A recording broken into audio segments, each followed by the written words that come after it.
இந்த எபிசோட நாம இயக்குனர் இளையராஜா கலைப்பெருமை இயக்கத்தில் வெளிவந்திருக்கிற 10 ஹவர்ஸ் படத்தை பத்தி தான் பார்க்க போறோம். இந்த படத்தோட கதையை பத்தி பார்த்தோம்னா, சேலம் மாவட்டம் ஆத்தூர் போலீஸ் நிலையத்துல இன்ஸ்பெக்டரா வேலை பார்த்து வராரு சிவராஜ். சபரிமலைக்கு விரதம் இருந்து ஒரு நாள் இரவு கோவிலுக்கு போகும்போது ஒரு பெண்ணை காணவில்லை என போலீசுக்கு தகவல் வருது. காணாமல் போன பெண்ணை கண்டுபிடிப்பதற்காக போலீஸ் இன்ஸ்பெக்டர் சிவராஜ் விசாரணை தொடங்கும் போது பல கொலை சம்பவங்கள் நடக்குது. இறுதியில கொலைக்கான காரணத்தை சிவராஜ் கண்டுபிடித்தாரா? கொலையாளி யார்? குற்றவாளிகளை சிவராஜ் எப்படி கண்டுபிடித்தார்? இதாங்க அந்த படத்தோட மீதி கதை. இந்த படத்துல நாயகனா நடிச்சிருக்கும் சிவராஜ் ஆரம்பம் முதல் இறுதி வரை படத்தின் மொத்த கதையும் சுமந்து நடிச்சிருக்காருன்னு சொல்லலாம்.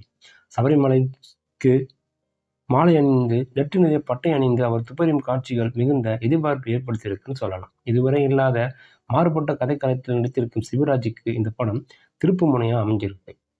சிவராஜோடு வரும் சப் இன்ஸ்பெக்டர் கஜராஜ் காட்சிகள் படத்துக்கு கூடுதல் பலம் சொல்லலாம்.